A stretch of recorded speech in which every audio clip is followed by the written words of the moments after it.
Yeah, verse verse 27. 27. Yeah. Last verse in the, I think, this chapter. Thereafter we'll go to the next chapter. Oh, okay. Verse 27.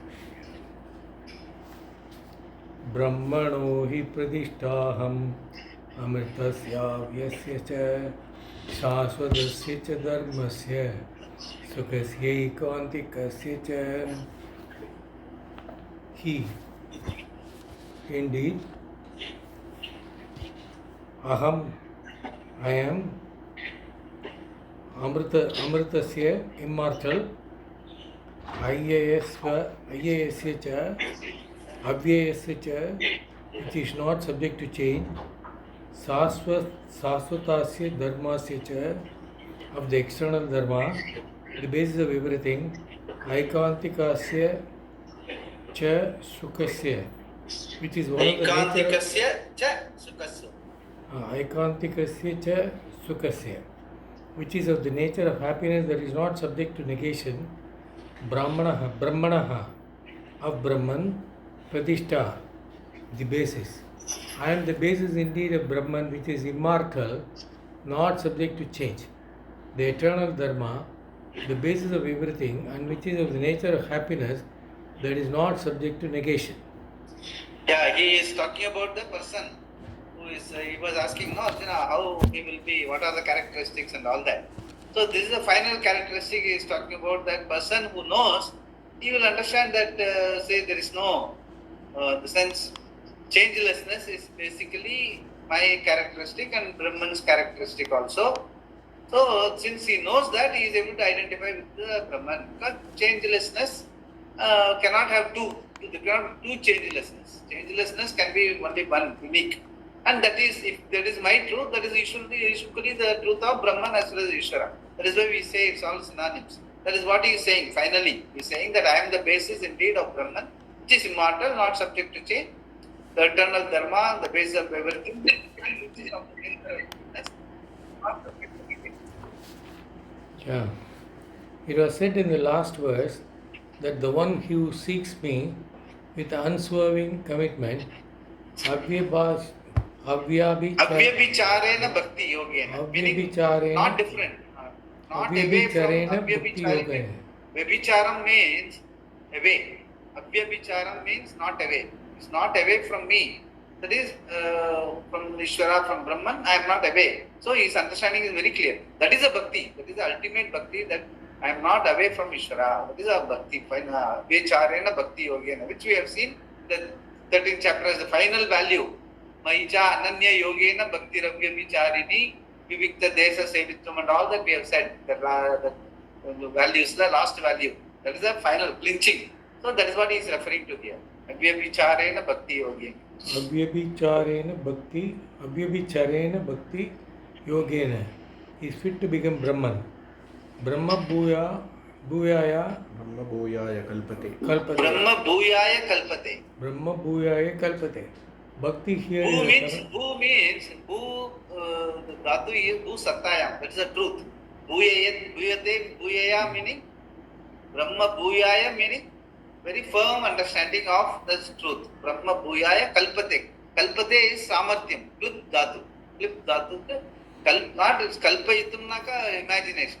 Kalpate means it's a klip dhatu samarthyam. That is the Brahma bhuyaya kalpate. That he has got the samarthyam for that understanding. Final understanding. Bhakti here is a commitment to the pursuit of knowledge, and the root sev typically refers to service or treatment that is undergone. Both involve a commitment, but here it means to seek with commitment.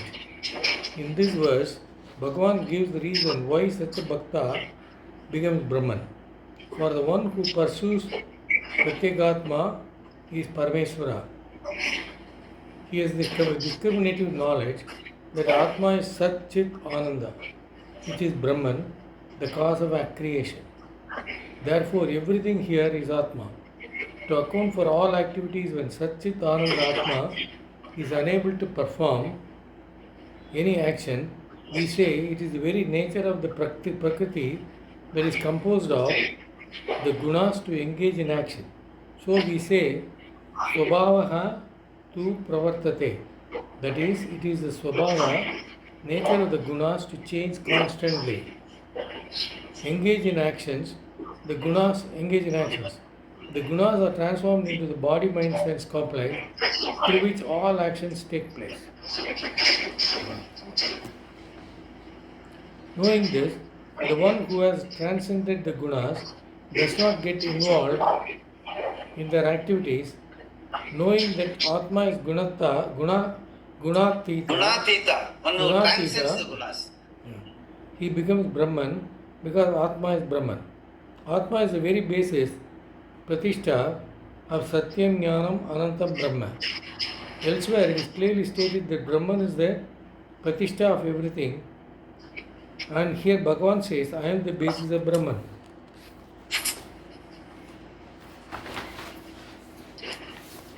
Shankara elaborates as far as here. It was said that the one who recognizes that Atma is free from the gunas is fit to become Brahman. Later also, the Lord is going to say, I have entered into the heart of all beings, sarvasya cha aham hridi sannivishtaha. And he has said in That the will come in the next chapter, the 15th chapter, where he will say, Sarvasya chaham hridi sannivishtaha, that it will come. And that we have also seen antaryami, means every being's heart meaning what? The fulcrum, that is the adhishtanam of every being, whether it is living being or plant, animal, everywhere the being is the same. The adhishtanam is the one being which is changeless. Desha kala vastu aparichinnam, which complete is, there is not even an object, just the being. That being is the nucleus of all beings, whether we know it or not, whether we know Brahman or not, that is the reality. That is what is he saying, sarvasya chaham hridi sannivishtaha, which you will see. Only the person who knows, he owns it up, he claims that reality. Once I am seamlessly claiming that reality, naturally I am at home with it. As long as you don't claim it, even though you will not be happy, whatever you may achieve and all, still that dukkha lesa will be there because you are away from your reality. So there is no choice. And we have to understand that this is our reality. Having understood, then you can indulge. Like even here it says, no, Atma, which is free from guna, is not capable of any action. Brahman or Atma, Chaitanyam, which is a changeless entity, cannot involve in any action. So for action purpose, guna is required. Maya guna, triguna is required. So rajo guna, tamo guna, sattva guna and all. Then only activity is possible. So that is why Atma Maya. By my own Maya, I make the whole thing active. So, but in the process, I should not lose my reality. As long as that's what Bhagavan says, I don't lose my reality. Even though my Maya, everything is there, I understand. It's because of me, the Sambhavami. Then if you understand, you can also be the same. Listen, your action or your active life does not preclude from knowing your reality. So, if you are knowing your reality, you can be active very properly, without any tension, without any pressure to go against dharma. That will not be there. That is the beauty of this understanding. That's what he is trying to say. Yeah. And he has said in the 13th chapter, know me also, Arjuna, as the knower of the field in all the fields. Chetrajñam cha api mam vidhi sarva chetresu bharata.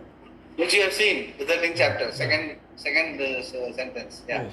Second verse. Chetrajña is Pratyagatma, who is not an I that is different from the I of Krishna.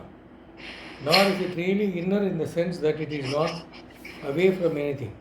The body and all that is known by the body-mind sense complex is also Atma, the meaning of I.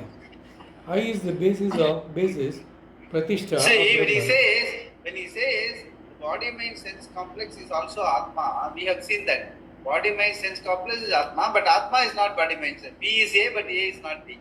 But because what he says, body-mind sense complex, if you really analyze, there is nothing, I have sent out an article also, there is nothing called body. It's all put together. If you analyze all of them, it's all intelligence. So the intelligence comes from where? The Chaitanyam, changeless Atma. So if you look at all the intricate This is of your own body, how the glands function, how the body function, how the everything is coordinatedly functioning, heart, lungs, and all that. If you look at the whole thing, is nothing but intelligence. And even the glands, cells, everything, if you look at, nothing but intelligence. Cell is got proton, electron, all moving in a particular orderly manner. That orderly manner comes from where? The niyati. Again, this intelligent being. So the whole thing is nothing but intelligent being appears in motion. And that is what we call body. So, if we the body part of it is the Prakriti, even the Maya and all is all Swamaya. My own intelligence is rectifying as the being and as the body and all that. So, body, mind, sense complex also is Atma only. Without I, nothing functions. But I, being changeless, the original, the reality being the creative intelligence being changeless, it is not body, mind, sense complex. So the equation has to be understood thoroughly on both sides. Yeah. I is the basis, Pratishtha of Brahman, because in I alone is Brahman. That means I is Brahman without any basis based relationship. Brahman, as it is revealed by the Shruti, has no Pratishtha, as it is not one of the objects in the world. Heaven is also revealed by Shruti, but it has its basis in the world, in the sense that it is part of the world, existing in time and space. Similarly, a tree has its pratishtha in the earth, as the pot has its pratishtha in the clay, of which it is made. The pratishtha is actually the basis.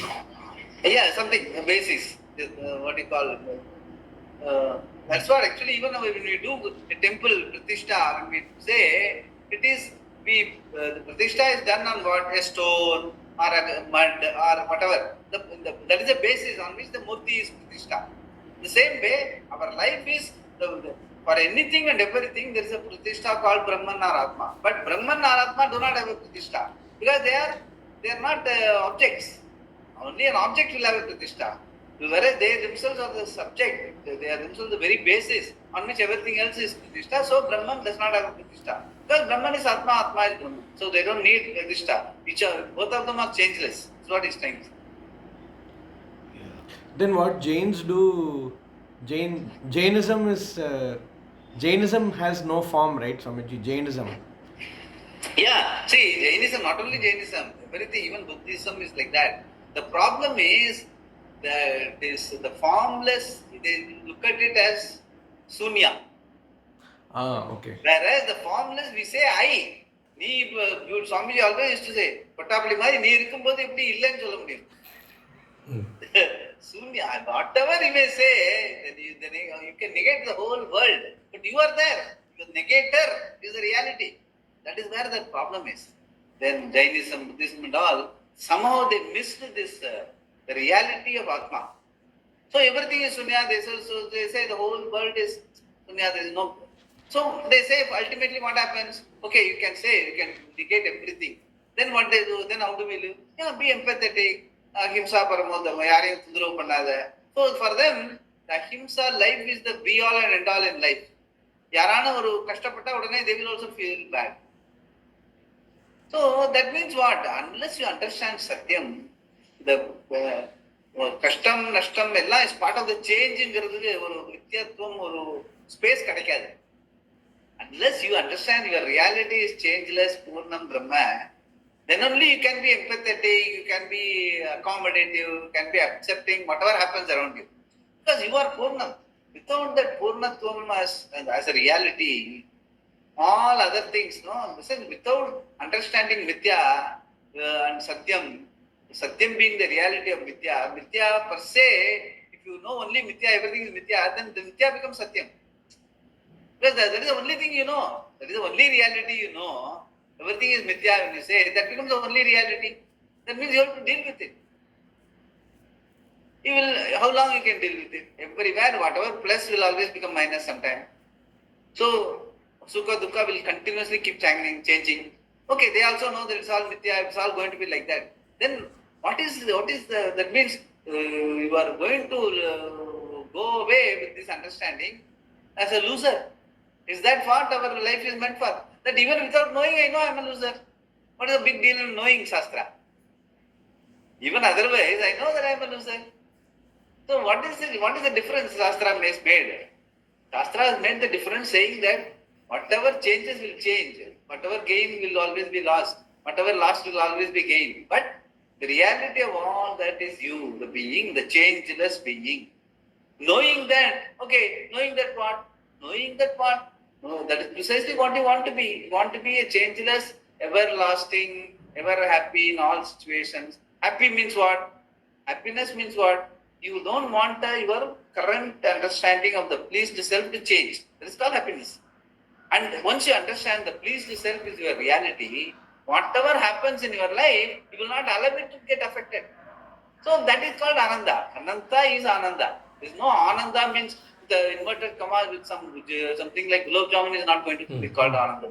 Because that will also come and go. Ananda is Ananta eva Ananda. Ananta meaning changeless. That is your reality. You must own up and be. And once you are, everywhere you can see, even in science we know, anything once you get home state, what we call, no, even home state, home you are happy. The home is what is your home? Is changelessness. Is your home. So once you touch base, we say no touch wood and all that. We have discussed that before also. Touch wood means what? If you touch base, you are happy. And you know what are all the changes that is happening? It's all touch base. Then you are, since you must be alert to that. It should not be just verbal. It should be from the heart. You must feel that I am the changeless being, timeless, spaceless, objectless. Right now, all of us can see that. Because that is why we are able to see our own body, our own mind, our own changes. We are able to perceive these changes because you are changeless. Inside you are the being. Everything else is that has to be, that understanding has to sink in. That is what the whole Shastra is all about. That is what in so many ways they keep on telling. Somewhere along it will cut into your heart. That is the idea. Similarly, a tree has its pratishtha, and the earth as a pot has its pratishtha in the clay of which it is made. If Brahman is one of the objects revealed by the Shruti, like heaven, its pratishtha will be in the creation. But Brahman, though it is revealed by the words of Shruti, has its pratishtha not in the creation but in Atma. In the Shruti, Brahman is not presented as other than Atma. Anything other than Atma is Anatma. Being not one of the objects, you can find Brahman only in the Atma. If it is not Atma, it can only be Anatma and will necessarily always be remote. Nitya Paroksha. Paroksha. Nitya Paroksha. Nitya Paroksha means other than you, basically. That's what it means, Nitya Paroksha. You can never reach Brahman, for it is not a given place like heaven, nor is it a given object that you can gain possession of. Swamiji, we see some people named Anant, some people named Ananda, some people named Anand, right? So that Anant I understood from what you said now. Ananta I understood from that one. So Ananda may be Ananta, that's what. Yeah.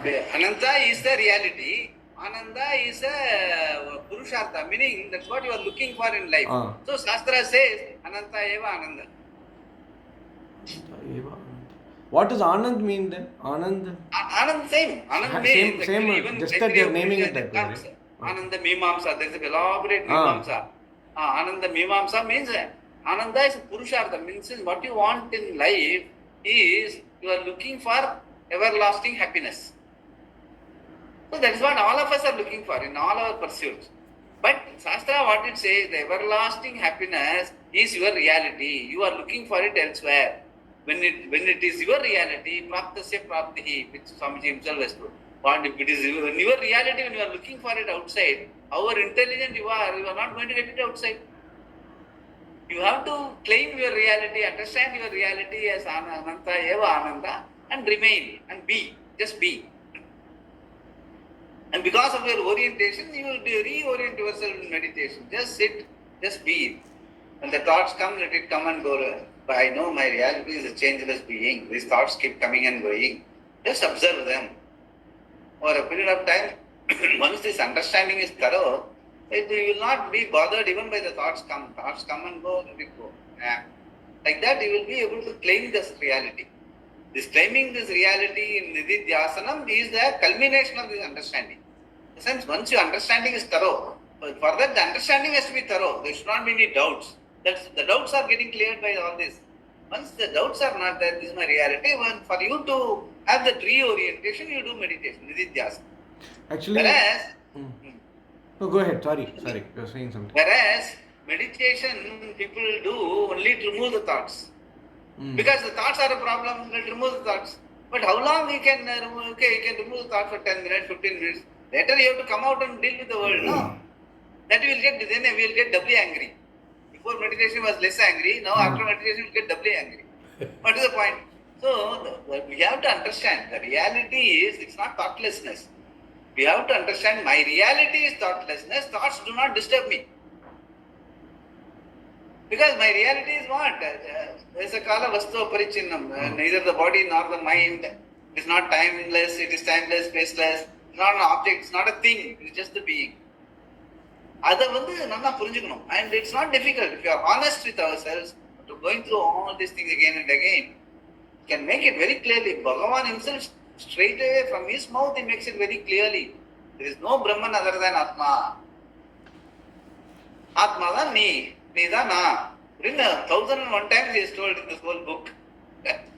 So we have to see that. We have to see that for ourselves. And it is possible. Of all these things, you sit and you must be able to see, I'm able to see my emotion, something is cropping up, some urgency is there. Even though I am sitting here, I am looking at my next job, there's something urgent. That is again a thought only. Okay, eventually you may go for it. You may cut short your meditation by 5 minutes because you want to start. Fine. But that is again a thought only. That part of it, that reality understanding has to be slowly and steadily growing in it. Once you do that, thereafter you will look at everything as changing thing. And whatever I need to do with my body, mind, senses are also changing thing. With my body, mind, and senses, I will deal with the changing world. It is something like, a ball and socket. They say every ball will have a corresponding socket. Eyes will do what it has got to do, ears will do what it has got to do, mind will do what it has got to do, buddhi will do, computer knowledge will do what you have to do with the computer. Car knowledge will help me to do what I have to do with the car. Car knowledge does not get confused with the computer knowledge. Why? Because you are the Kutastham, you are the changeless. You apply whatever you know in different fields. Whatever eyes have to do, whatever smell has to do. While eating, you will be smelling, you will not be thinking. Then you won't be able to eat properly. So all these things, you will be able to do what is appropriate, using all the instruments as upaya. But for you to use the instrument upaya as upaya, you must know that you are not the upaya. You are the one who are handling the upaya. Who is that? That person is changeless. Being. That is why I am able to use my mind, my heart, my emotion. Even when I get angry with a small boy, I will show my anger. I am not angry, but I will show my anger to get things done for him, so that he behaves properly. It is not that I am angry. If you are angry, then he will also sense, he will run away from you. Because they know, I tell you, even a dog, Swamiji used to say, angry person, so dog also will sense, will run away. But if you are using anger as an emotion to help somebody correct himself, then you are in charge.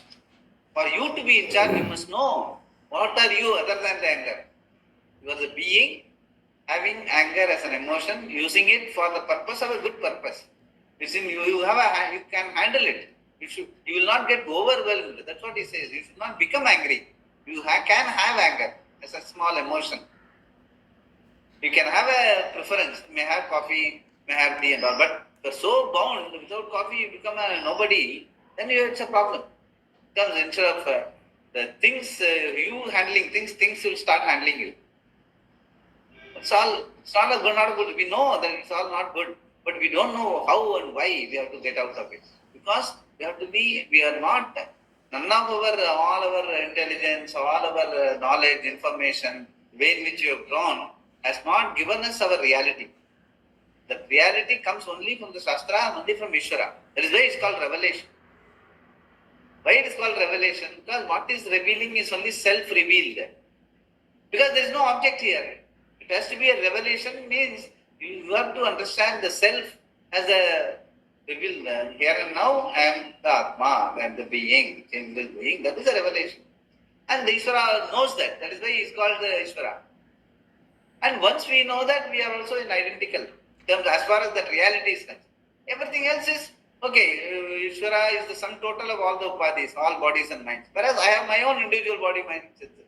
So I can know only this much with my buddhi.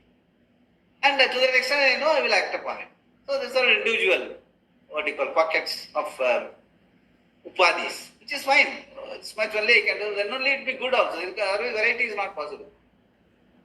And so that is where the Rajoguna, Tamoguna, all these things, Prakriti, all this has come into it. But in terms of Purusha, Kshetrajna, Atma, Brahman, Ishvara Swarupa, all are synonyms.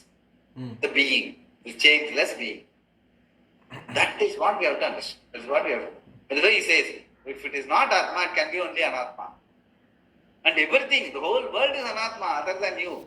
They say, but there is no Anatma other than Atma. The Anatma cannot exist without Atma. So finally everything will become Sarvatma. You become Sarvatma. Listen, there is no second way. There is only one being. There is one reality. There is only Ishvara. So that is what the final understanding. There is only Sarvatma. There is only Ishvara. Then within that, whatever changes happen. So you will be able to take it, the good with the bad, the same equanimity. That is what we are aiming at. That is what is Ananda. Again, the equanimity in all situations will not be disturbed. Means what? That is Ananda. In the beginning of the chapter, Brahman was used in the sense of Maya. Tasam Brahma Mahat Yonihi Aham Bija Prataha Pita. Why not take it that way here? I am the Pratishtha, the basis of Brahman, that is, I am Maya. That is not possible here because Brahman has a number of adjectives in this verse that are applicable only to Satyam Jnanam Anantam Brahma and not to Maya. Also, this verse is connected to the previous verse in which it was said that one who has transcended the gunas becomes fit to become Brahman. Due to that reason also, this cannot be Maya because Maya consists of the gunas and without any knowledge at all, one already identifies himself as a product of Nitya. This will be clear when we look at the adjectives that qualify Brahman in this verse. This Brahman is Amrita, never dead. Shankara says it is not subject to destruction. Though it does not get destroyed, perhaps it is changing all the time. As you recognize the same person, though he continues to change over the years, perhaps it is the same with Brahman. No Brahman is avyaya. It never undergoes any change. Shashvata means it is always there tomorrow, that is in the future, and indicates that there was not a time in the past when Brahman was not. And that timeless Brahman is the one who has all knowledge of Dharma. Dharma also has another meaning, Driyate iti dharmaha, that which sustains everything. Shankara says it is that which can be obtained through Jnana Yoga. Further, it is Sukha. There is no object in the world called Sukha. Therefore, Sukha is an excellent word to use here. Its very nature, Swarupa, is Sukha, that which is free from any sense of want or imperfection. Otherwise called Purna, fullness, and therefore glossed by Shankara as that whose nature is fullness, Ananda Rupa. Aikantika means that which is never negated because it is Satya and therefore not subject to contradiction. Everything else is mere name and form, Nama Rupa, and being Mithya will change. Satya will not. That Brahman as described here is to be understood as the nature of Pratyagatma. This is the Pratishtha here. By being Gunatita, how can one be Brahman? Ishvara is Brahman with the power of Maya. I am that Brahman which enjoys this power Shakti that is also non-separate from Brahman myself. If Krishna is taken as Ishvara, who is nothing but Paramatma, and Shakti together, then between the power Shakti and the one who has the power Shaktiman, there is no difference. King Ishvara, who has the power, has his basis Pratishtha only in Atma. If Brahman is looked upon as the cause of the entire world, that Brahman has its Pratishtha in Atma alone. Thus, this is called Brahma Bhavana, the condition of being Brahman without the implication of any process of becoming. You cannot become Brahman because you are the very basis, Pratishtha of Brahman. Om Tat Sat. Iti Srimad Bhagavad Gita, Bhagavad Gitasu Upanishatsu, Brahma Vidyayam Yoga Shastre, Sri Krishnarjuna Samvade, Gunatraya Vibhaga Yogo Nama Chaturdasho Dhyayaha. Om Brahman is the only reality. Thus ends the 14th chapter called Gunatraya Vibhaga Yoga, having the topic of the division of the three gunas in the Bhagavad Gita, which is in the form of a dialogue between Sri Krishna and Arjuna, which is the essence of the Upanishads, whose subject matter is both the knowledge of Brahma and Yoga. Brahman and Yoga. Here the word yoga refers to anything a person needs in terms of preparation of the mind, antakarana shuddhi, etc., that is needed for the assimilation of this knowledge. Since the Gita discusses all these along with the Brahma Vidya, it is also referred to as Yoga Shastra. Yeah. Actually, we learn different forms of yoga, but yoga is only known as a physical practice by many people, right? Yeah, that is why we have initially only discussed the Karma Yoga, and there very clear differentiation is made between that yoga is asana and discipline, practice and all, and the way of life. That is why yoga here, we talked about in Gita, is called a way of life, a lifestyle which will facilitate your growth, internal growth, emotional growth, Karana Shuddhi, and so that you are able to understand the jnana. So it is simultaneous. The growth, the yoga is very, very all-encompassing statement as far as Gita is concerned. It is not just an asana, discipline and all that. Discipline may be part of the yoga, but yoga is not just discipline. Yoga is understanding, yoga is what you call a way of life, a lifestyle which will facilitate understanding Brahma Vidya. So that you will cut down all unnecessary things in life, discipline the life, at the same time, lifestyle which is midam, in the sense no extremes. Midamana food, midamana the வாழ்க்கை முறை.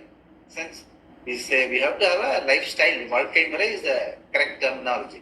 வாழ்க்கை முறை has to change. The art of living and all that is there. Since the lifestyle will be conducive to give you that space. Wherever you are, give you the space to spend time with yourself in meditation, understanding Shastra, which will talks about directly about you rather than any subject matter other than you. So once you understand the subject matter is you and you understand, spend time with it time and again, and you start owning up your reality, then your lifestyle is conducive for that understanding to grow on. And then thereafter the lifestyle does not affect you, and even it's unlikely that you will get it back to your intelligent lifestyle once you understand that here and now I am Ananta, I am Purna Surupam. Why should I? All along, why I did indulge? Because we think that by getting this I will be happy, by getting this I will be happy, by getting this I will be happy. That is called intelligent life. There is no necessity, there won't be such pressure once you understand. Here and now I am a complete person. And then whatever I need to do, I will do. Okay, if somebody wants to have a celebration, I will be participating. I may not indulge, but I may participate. To that extent, they will please them.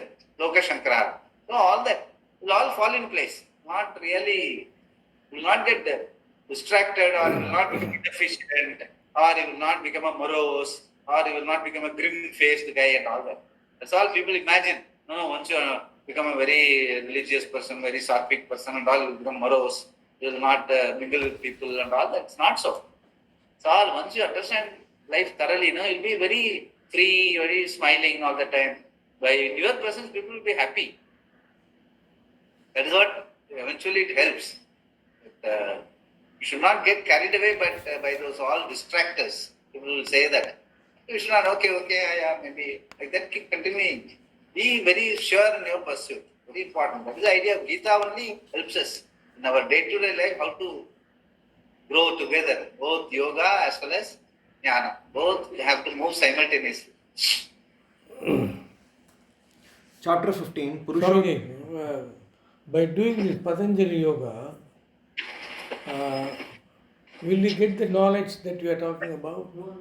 No, Patanjali Yoga is a discipline basically. That's Basically all. a discipline wherein they try to get into the sense it's a discipline of removing the thoughts when you are doing meditation. So because they say the thoughts means what? Either raga or dvesha. Okay. Thoughts are nothing but what? Either you have something to want to do or something to withdraw from. That's all our thoughts are.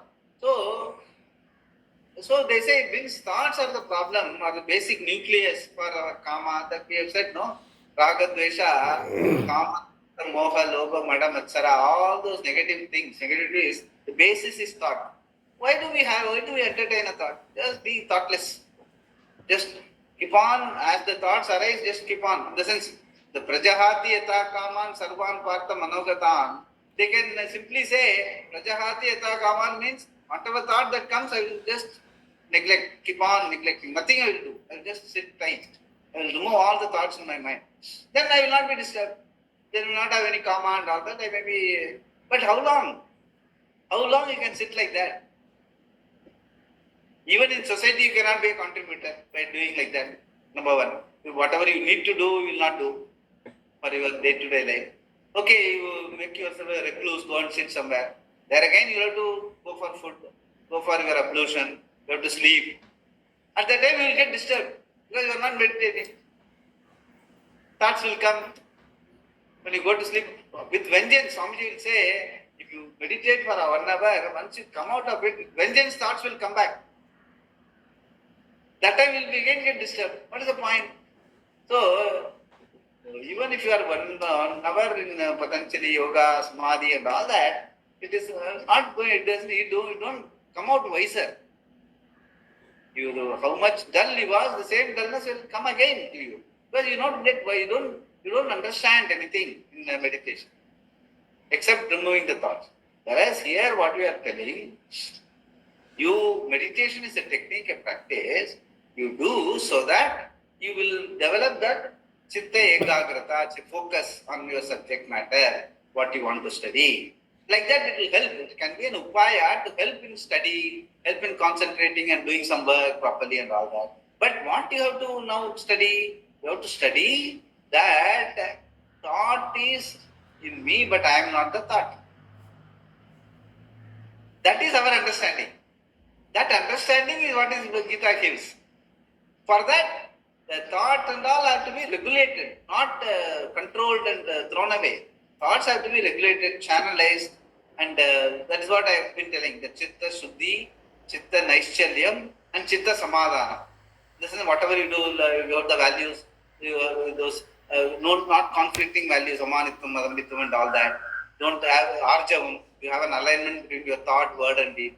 By doing all that, you will have the Chitta Samadhanam. You will be able to achieve things. This is whatever you take up, you will do well. Reasonably well. You will put your best foot forward. So, Chitta Samadhanam will be there, Chitta Shuddhi will be there, and Chitta Naischalyam, focus will be there. Well, that is the yoga which Gita talks about. Not the yoga, just the practice of removing the thoughts. So, because that is meant for only a particular kind of people who have become monkey, putting themselves in a monastery. They get totally out of the world, and how it is not in the sense. Okay, 1 or 2 people can do like that, but they will also somebody says they will also undergo a lot of internal turmoil because they will not be able to do anything. Somebody has to fix. There are people in North India also. Some yogi will be there. He is just always doing yoga. Even for feeding him, people open his mouth and put there with a spoon and all that. Okay, when the food is put, if it is open in the mouth, he has to gulp it. He has to make an effort to gulp it. Then a thought has to come that I should gulp. Okay? If that is not, then the thought will interfere. You will feel disturbed. It's all impractical. The sense it doesn't make sense.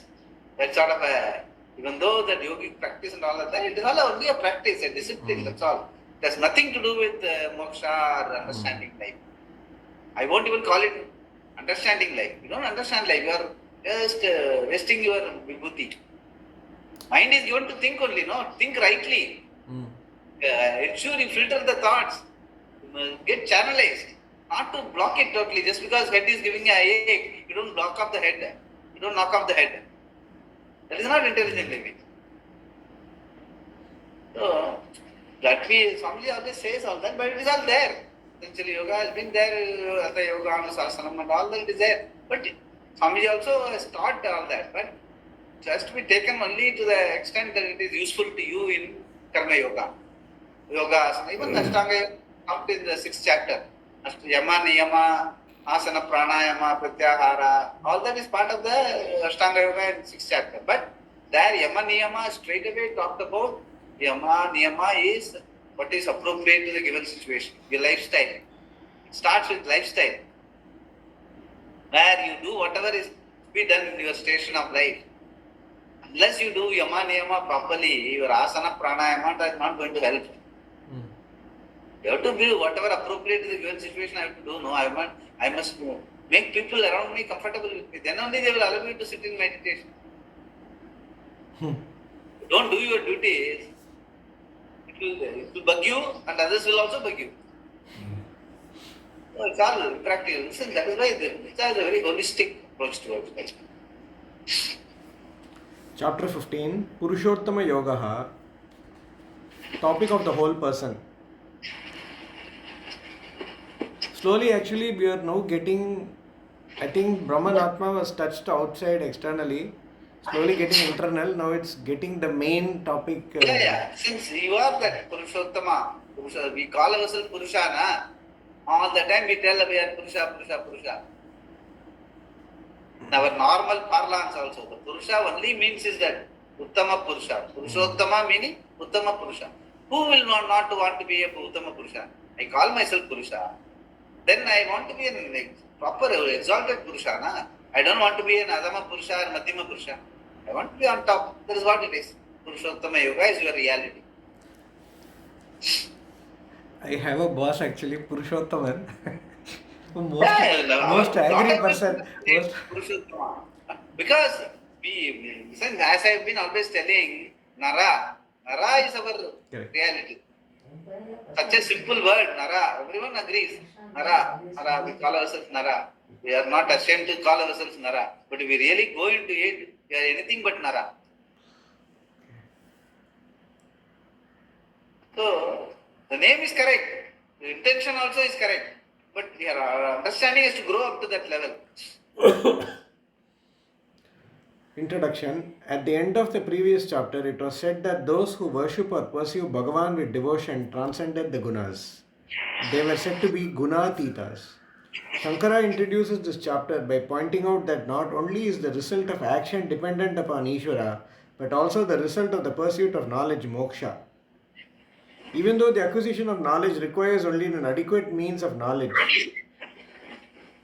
and the availability of the thing to be known, many other factors are required to create conducive conditions both for the pursuit of knowledge and for it to take place. The mind antakarana, where the knowledge has to be gained, must be prepared, and that preparation depends on Ishvara's grace. Because of that, Bhagavan says, those who worship him with devotion first gain mental purity, antakarana shuddhi, and then knowledge both by his grace. Being free from the gunas, they gain moksha. Even people who are not ready gain knowledge by Ishvara's grace.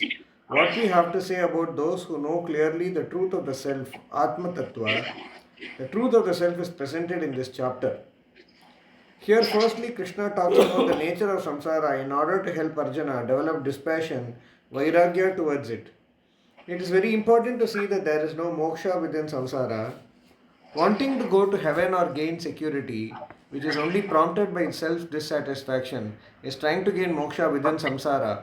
When moksha, however, is freedom from samsara, how can we possibly achieve it within samsara? Here, there is a catch. We must have dispassion to appreciate that there is no moksha in samsara, and conversely, we must understand that there is no moksha in samsara in order to have dispassion. See, That is what it is. The beauty of it is, unless you understand that there is no moksha in samsara, you will not develop a dispassion. But unless you develop dispassion, you will not understand that there is no moksha in samsara. That is why, since it is a catch-22 situation, that is why Swamiji says you would need grace, extra grace from Ishvara. That is why all our worship and all that. But in the worship, we must be intelligent enough to ask, let me have the maturity to accept this understanding. That should be our word. There again, we fail. We pray, we are worshipful, fine. But we say, I want this car, I want this house and all that. So we got a long list, we get lost in the list.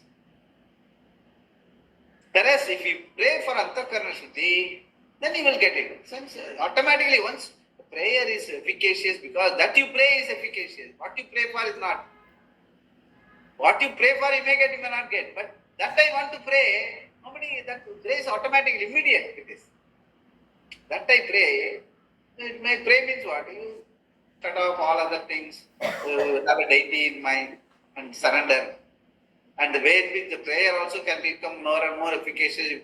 I have always been telling that you keep your tanu, manu, sab kuch tera hai. Your body, mind, senses, emotion all belong to you. All my glories belong to you. And you are the giver. You are taking care of everything. You are the Swarupa of Ishvara, who is available in all these glories in the world. And I am also other than this body, mind, sense. That means what? I, the being, Ishvara, the being, everything else is on the table.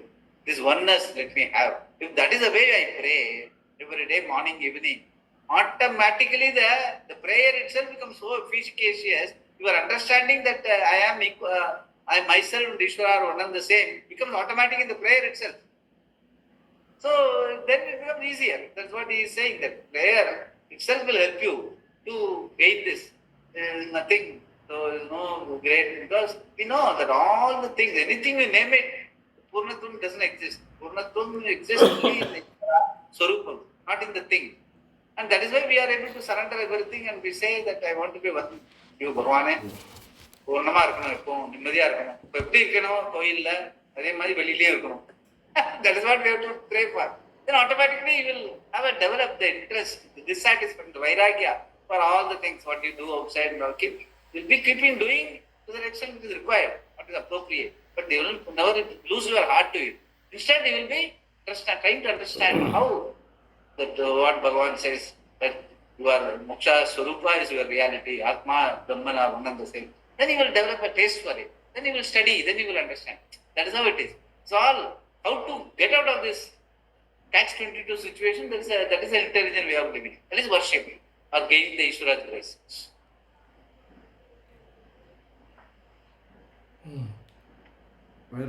Yeah, again there is a catch. To resolve this dilemma and help us develop the necessary dispassion, the essentials of samsara are first presented using the imagery of a tree. Then, since samsara implies erroneous knowledge about realities, which is caused by ignorance of oneself, Krishna teaches the truth of the self, the Atma Tattva. This chapter shows that everything is the self, Sarvatma, and is therefore a very important chapter.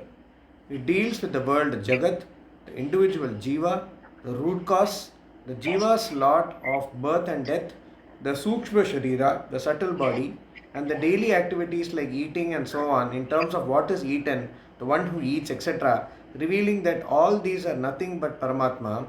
In addition, it talks about the qualifications which enable a person to cross samsara. It is thus a complete chapter.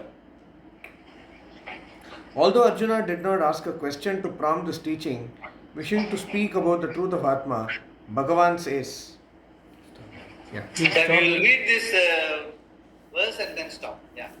Verse 1, the tree of samsara.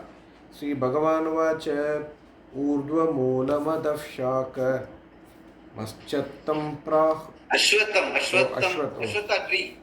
urdhva moola madav shakam ashwattam prahuravyayam chandamsi yasya parnani yastam veda sa vedavit. This is a very popular analogy in both Upanishad, Katha Upanishad also, as well as Gita also. By the imagery of a tree, of Ashwatthama tree, and they will say that everything is finally the Atma, the Purushottamam, the Chaitanyam alone, because of which the tree is tree. Everything else is put together and all that. Anyway, we will explain nicely how samsara is likened to the tree. And then it will say that you are the Atma is the reality, that's really. Likewise, the root and the Chaitanyam that makes the tree possible is the same as the Atma that makes your life possible. That's how we will equate. That we will compare. पूर्णमदः पूर्णमिदं पूर्णात् पूर्णमुदच्यते पूर्णस्य पूर्णमादाय पूर्णमेवावशिष्यते ॐ शान्ति शान्ति शान्तिः श्रीगुरुभ्यो नमः हरिः ओम्